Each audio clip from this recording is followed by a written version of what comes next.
Today we are going to do a Poecilotheria... Mom, I'm bored. Oh, I have just the solution. Check it out. The Zilla microhabitat. Do you remember when we put together the last terrestrial enclosure? Oh, that was so much fun last time. Well, the arboreal one is even more fun. Rukia, aren't you excited? All right, let's get started.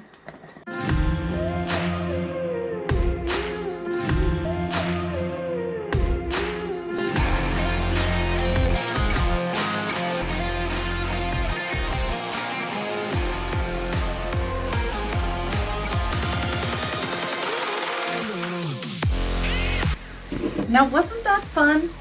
Yes, I love you, Mommy. Deadly Tarantula Girl coming to you from my little dance studio room, actually. People have been asking me for more tarantula videos for a while, and I'm so sorry. I've just been so busy this year that I hadn't gotten to it in a little bit. So just for fun, I wanted to share with you a native brown recluse that I actually found. The brown recluse is considered a medically significant venomous spider, one of 3 in North America. There's another species of recluse along with the black widow.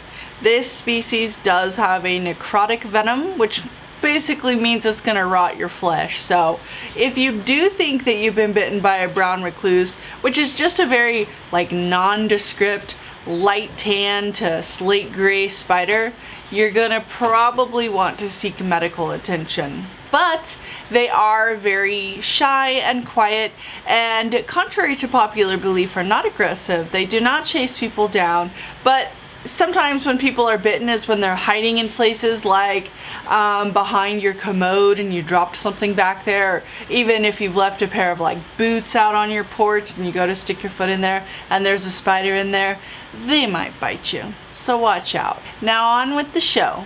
Today we are filming a Poecilotheria metallica Rehouse.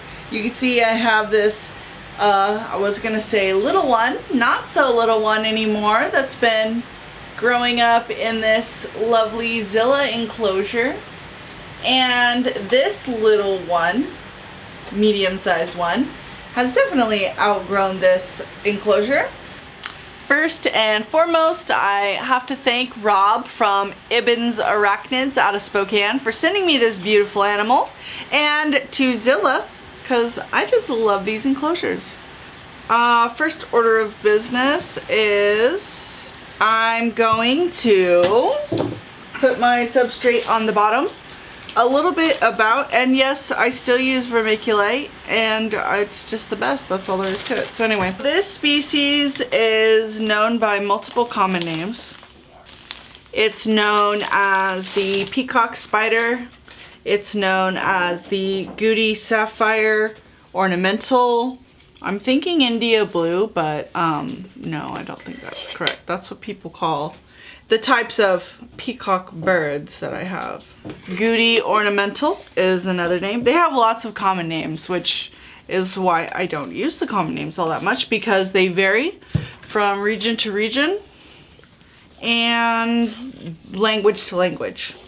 So in English, most people call them a Goody sapphire ornamental. And so one thing you need to know about vermiculite is when you initially set it up, the moisture is released over time, and so you do have to almost saturate it. And I say almost because you don't want the moisture dripping out, but you do. So for me, I live in the desert, which it's like 20 degrees here Fahrenheit right now, but what you do not want is, you don't want it to just be dry and powdery. And a tip to all my reptile friends, this is the same substrate and consistency where it's not dripping, but it's a little bit clumpy. That's how I incubate many species of reptile eggs. So that's cool. Metallica is an arboreal species, so... Arboreal? What does arboreal mean? Deadly Tarantula Girl? Tree dwelling, okay. So we had a conversation about whether this would fit or not, and I thought it might, and turns out it won't.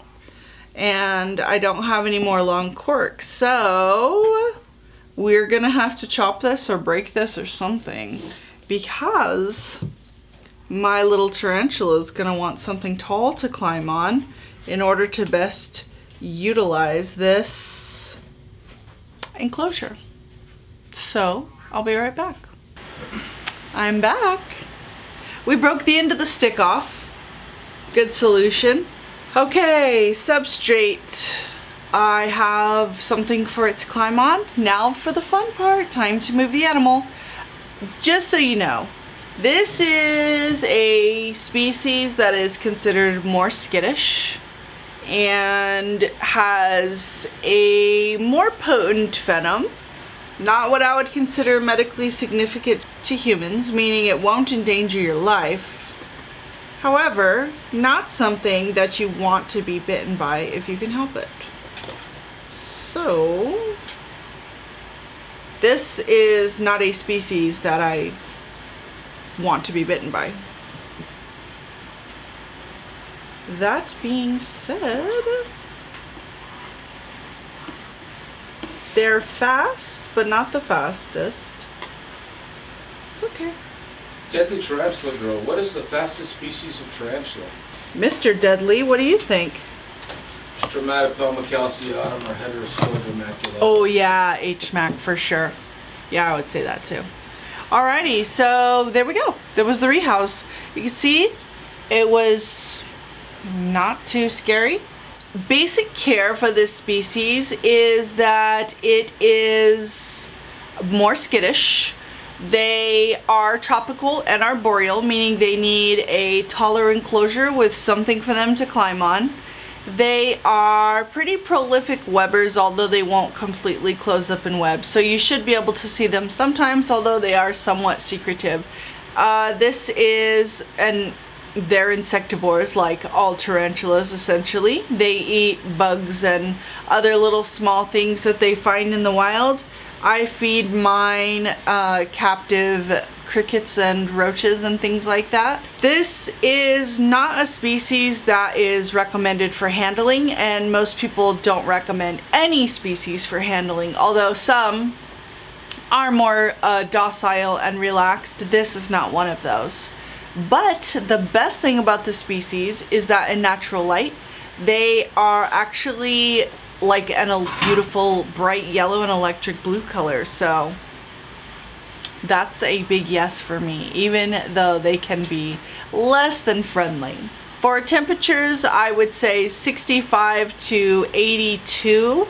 Basically room temperature ranges. In the 60s I would start to worry a little bit. Humidity about 65 to 75%. I hope you guys enjoyed my Metallica Rehouse. It was very simple, easy. Many people when they get tarantulas are very nervous about rehousing. My favorite tool of the trade is by far using fishnets. You can see this one's a little bit beat up because I use it a lot for all kinds of things.